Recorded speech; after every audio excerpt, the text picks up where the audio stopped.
Listo, en la clase pasada pudimos observar esto, el inicio de la Edad Moderna y la época en la que se situaba, ¿no es cierto? Con ustedes alcancé a ver las características, sí, en donde decíamos sobre la consolidación y el protagonismo económico de la burguesía, que va a dar paso al surgimiento del capitalismo. Observamos el desarrollo del humanismo, en donde el ser humano es ahora el centro de todas las cuestiones políticas, sociales o económicas, es decir, la vida en sí misma ahora se va a centrar en el ser humano y les di un término muy importante para que tuviéramos en cuenta que era cuál.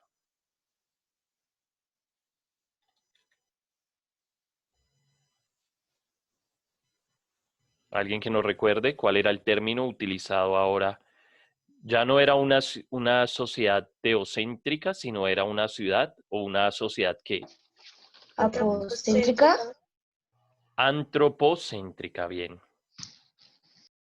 También observamos que cambió la forma de organización política, ya que hay una ruptura de la unidad religiosa. El Estado y la Iglesia van a empezar un poco a tomar sus vertientes cada una, pero creo que lo más importante es que la Iglesia se va a dividir en sí misma debido al proceso de la reforma y la contrarreforma vivida por Martín Lutero y otros reformadores que van a dar paso a esta. Hoy vamos a hablar de la formación del Estado moderno y cómo se va a fortalecer esas monarquías autoritarias, delimitando asimismo sus territorios, y creo que es importante connotar esto. Entonces,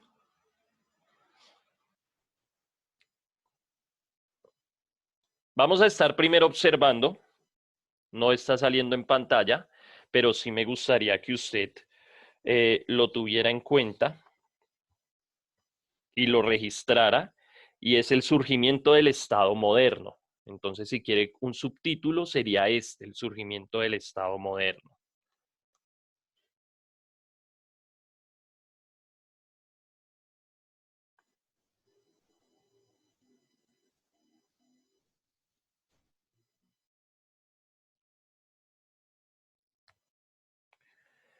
Bien, para poder hablar del surgimiento del Estado moderno, debemos recordar que el mundo antiguo, principalmente Europa occidental, estaba organizado en monarquías. ¿Y qué más que característica de una monarquía?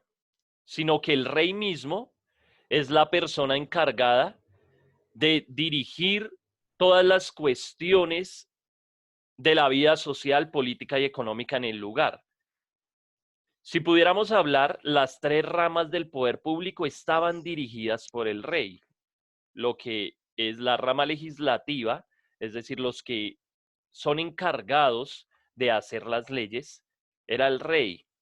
La rama ejecutiva, la persona responsable de administrar el territorio, era también el monarca, pero él también cumplía las veces de hacer cumplir las leyes, de ejecutar y hacer cumplir las leyes en su territorio.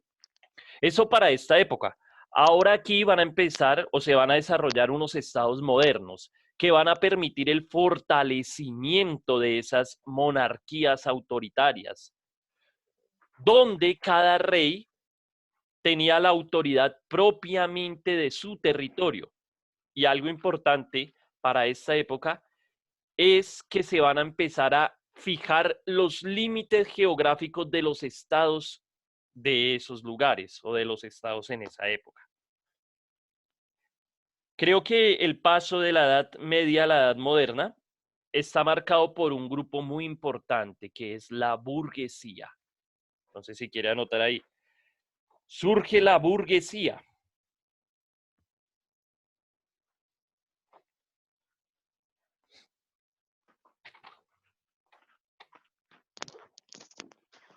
Y la burguesía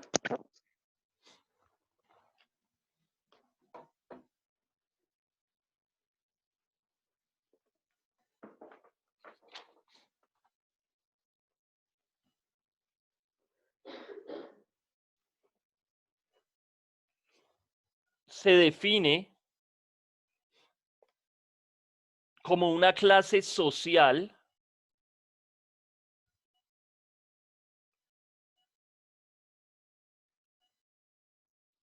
formada por los habitantes de los burgos.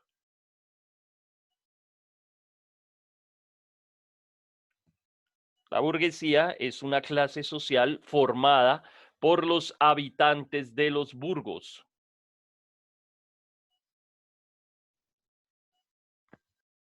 Dedicados principalmente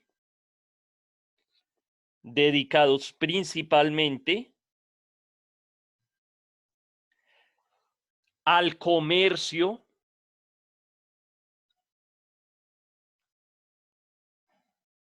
y a la manufactura.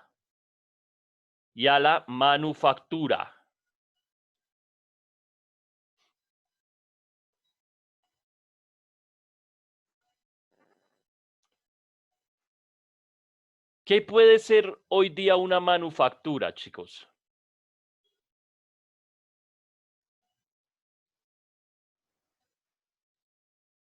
Participen.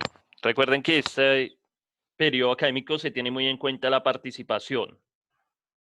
Como fabricación. Es como es una empresa que se hace. o algo que se trabaja Fabricación, profe. manualmente. ¿Qué tipo de fabricación? Como de máquinas o Artesanal. Tiene que ver toda la cuestión. En esa época tenía que ver con toda la cuestión artesanal, con toda la cuestión de tejidos y con toda la fabricación, como lo dice su propia palabra, que implique una facturación manual, ¿sí? Como por ejemplo, si hablamos hoy, una empresa de manufactura serían aquellas dedicadas a los textiles o donde hacen ropa y demás. Esa sería.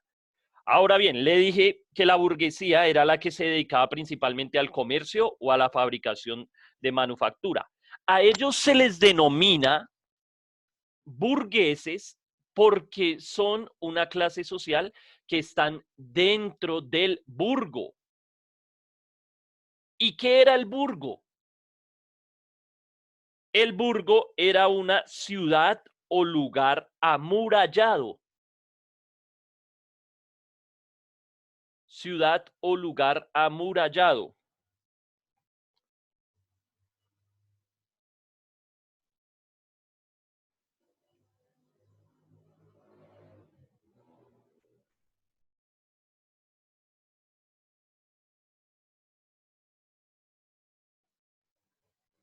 En el cual la actividad económica se basaba obviamente en la actividad del comercio y la manufactura.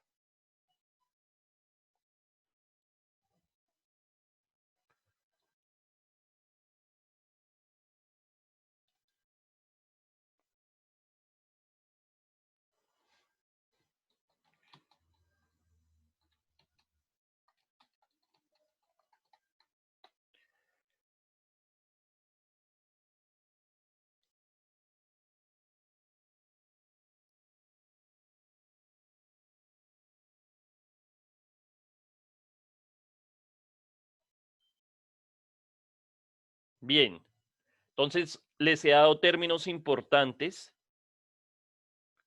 Primero les di el término de burguesía y les di el término de burgo. El burgo era la ciudad o el lugar amurallado en el cual la actividad económica estaba basada en el comercio y la artesanía. Eso es principalmente el burgo. Voy a mostrarles una imagen aquí para que puedan evidenciar más claramente la villa y el burgo.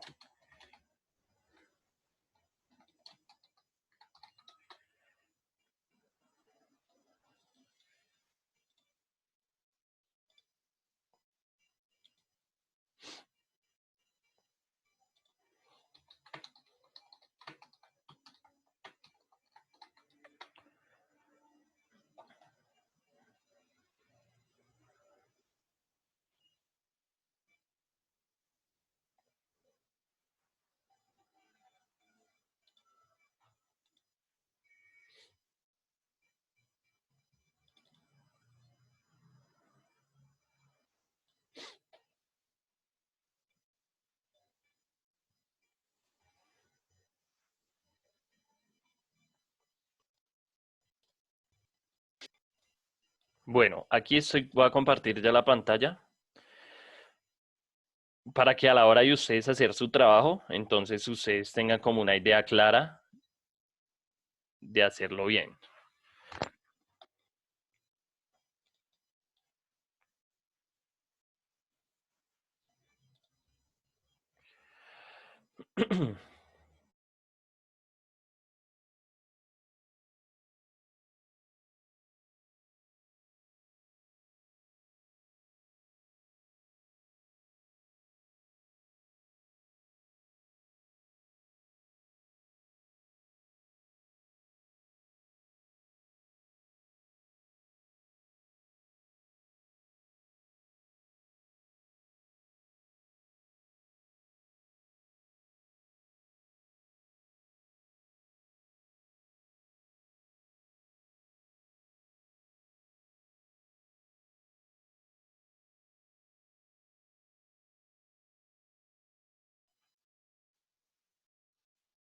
Confírmenme que pueden ver mi pantalla, chicos, ¿sí? No, profe, sigue cargando. No, Está cargando. profe, ahí está cargando. ¿Listo? No. Ah, sí. Sí, ya. Bien, gracias. Podemos observar en esta imagen el burgo como tal. La ciudad amurallada en la Edad Media estaba dedicada principalmente a dos funciones. Uno, la protección del monarca. Creo que era la principal función que cumplía una muralla en la Edad Media, la protección del monarca y de la familia real, como lo podemos ver en la imagen. Pero además de eso, lo que garantizaba la muralla era el orden y el funcionamiento de la sociedad en esa época y al mismo tiempo el impedir las invasiones de principalmente los bárbaros o de los grupos dedicados al saqueo. Entonces, si observamos en la imagen que les estoy evidenciando, encontramos que el castillo del rey está siempre en los centros de los burgos y alrededor de ella están las casas de las personas nobles y de las personas comerciantes que vivían dentro del burgo.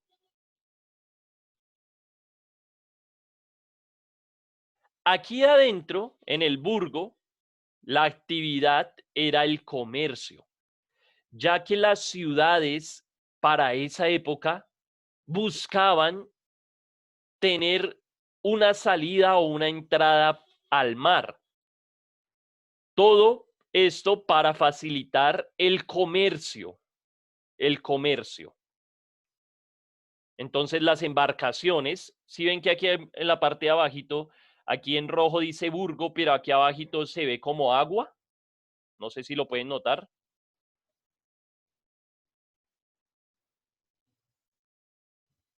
Sí, profe, se ve.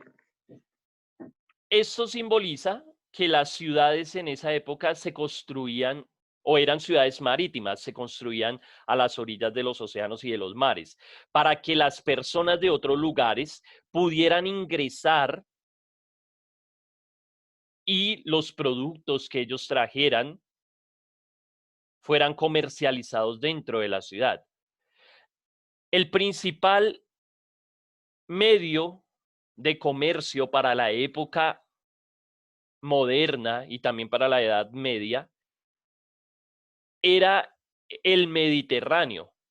El mar Mediterráneo era el que proporcionaba en Europa y conectaba con Asia y algunos países africanos, los conectaba para que pudiera fluir el comercio.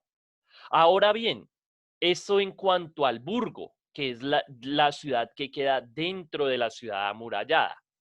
Si ustedes pueden ver, voy a mostrarles otra imagen.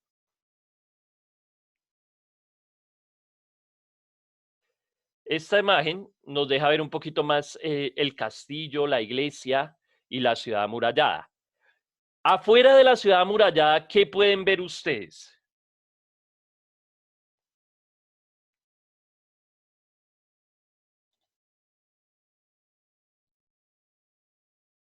¿Qué pueden ver ustedes, muchachos? Árboles. ¿Simplemente árboles? Solo terreno, profe. Terreno. Bien. A esta parte, fuera de la ciudad amurallada, ya las lejanías se ven como unas montañas, esta parte se denominaba la villa, ¿sí? ¿Y cuál entonces era la actividad dedicada en la villa? ¿O qué hacían en la villa? La agricultura. El comercio.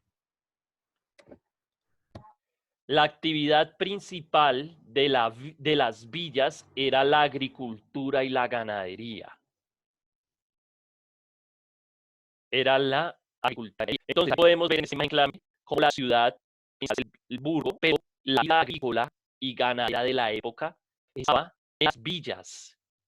En las villas. Ustedes en conjunto. Reflejada de la villa y el burgo. Podemos ver aquí afuera ambos, si los ven, como dedicados a eso, a la agricultura. Entonces aquí en la parte de abajo, al pie donde dice Burgos, podemos ver un prototipo de agricultura y alrededor se ven también como si fueran sembrados. Profe, una pregunta. ¿Los burgos vivían afuera o adentro de la muralla? El burgo como tal era dentro de la muralla, pero afuera habían ciertas construcciones en las villas porque era el lugar donde vivían los campesinos, las personas que se dedicaban a labrar obviamente pues la tierra y a cuidar del ganado. Esto fue lo que empezó a hacer que surgieran los estados modernos, ¿sí? Los estados que nosotros conocemos como hoy día un estado, un país, empezaron a surgir a partir de lo que se construyó en la edad moderna, ya que la edad moderna permite entonces que se empiecen a reconocer ciudades como tal. Entonces encontramos el reino de Castilla, el reino de Aragón, los diferentes reinos que estaban en ese momento empiezan a construirse a partir de la villa y del burgo, que es muy importante en la edad moderna. ¿Listo? ¿Tienen alguna pregunta hasta el momento? Bien. La economía de la Edad Media y de la Edad Moderna, ya hablando propiamente de la Edad Moderna, está basada en la agricultura.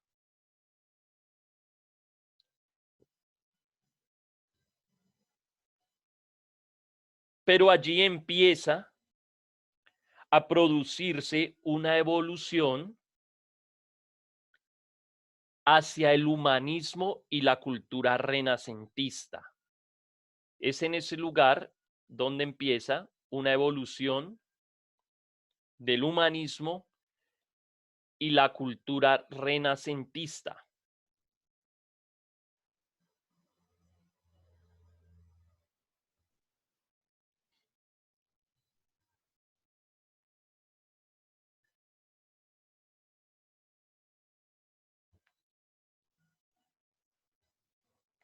Se empieza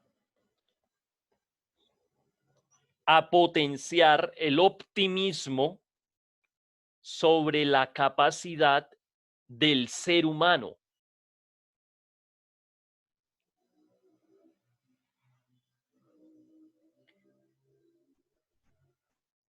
Y hay una confianza desmedida en el progreso de la humanidad. Entonces les repito esa última idea. El fundamento de la economía para la edad moderna es la agricultura, pero empieza a producirse una evolución hacia el humanismo y la cultura renacentista. ¿Qué significa eso? Que las personas de esa época van a potenciar el optimismo sobre la capacidad que tienen los seres humanos. Y los seres humanos son los encargados de llevar el progreso para ellos y para la configuración de sus sociedades.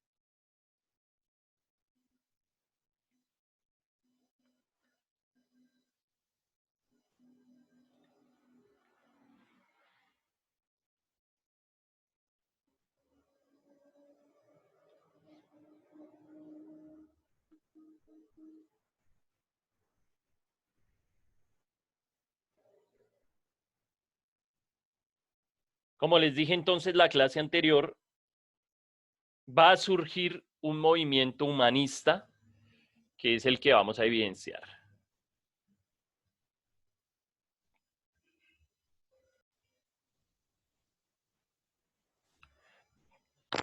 El humanismo es un movimiento intelectual que se desarrolló en Europa, principalmente en Italia, en los siglos XIV y XV. ¿Qué buscó este movimiento intelectual? Primero, romper con las tradiciones medievales.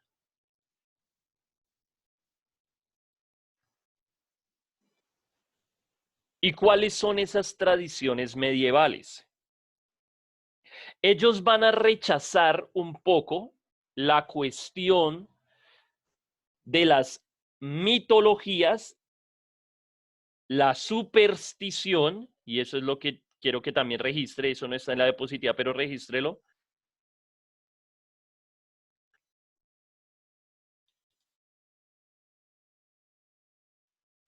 Entonces se va a rechazar la mitología, la superstición y las creencias dogmáticas de la superstición. Y las creencias dogmáticas de la superstición.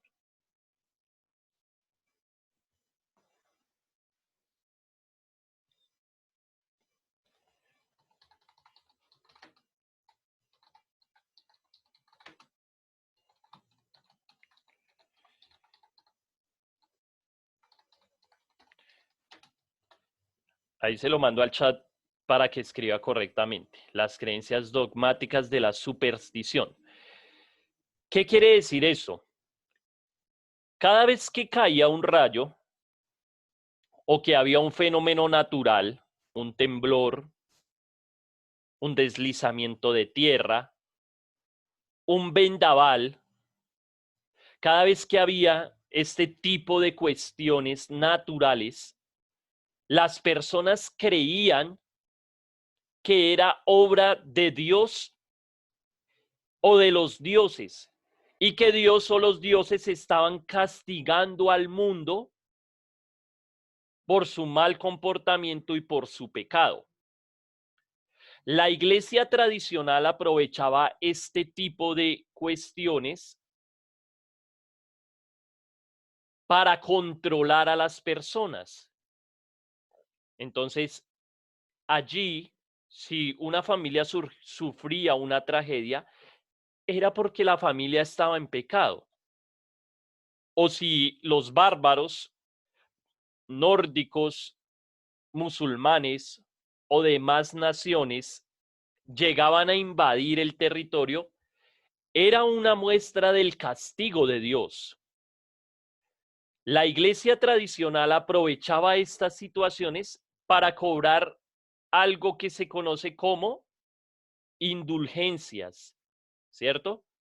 Y el pago de las personas por el pecado. Lo que buscó este movimiento intelectual, conocido como el humanismo, era dejar a un lado ese tipo de creencias y empezaron a investigar y a tener un conocimiento científico mucho más profundo. Eso con el fin de poder explicar todos esos fenómenos naturales a partir de la misma ciencia. Entonces se dieron cuenta que si temblaban no era cuestión de que los dioses estuvieran enfurecidos, sino que era consecuencia de un movimiento natural de la tierra.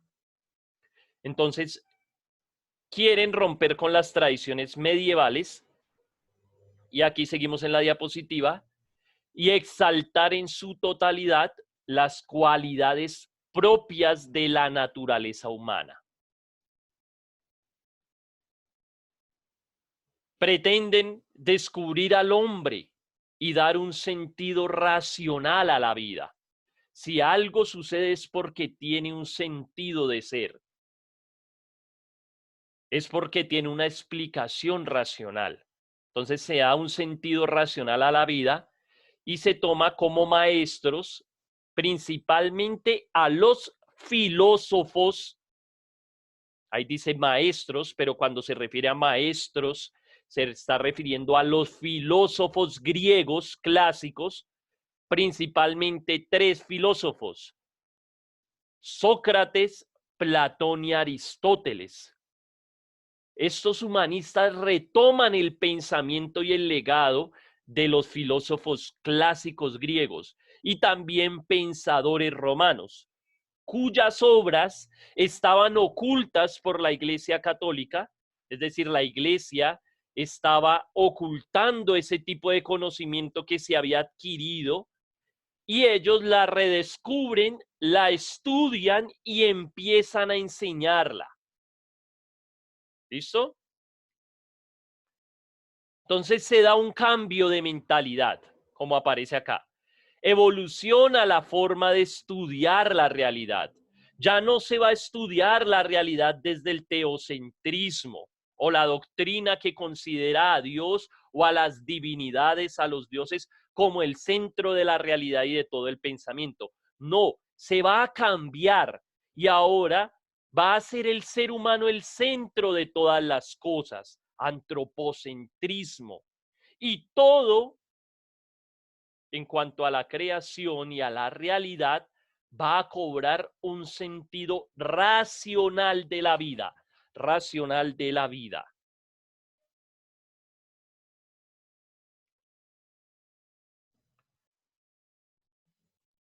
Como podemos observar, el ser humano, en este mapa, el ser humano es el centro del mundo y la cultura. Él es el único ser dotado de libertad y de razón. Y posee la capacidad de conocerse a sí mismo y al mundo que lo rodea. En la medida que el ser humano se conoce a sí mismo,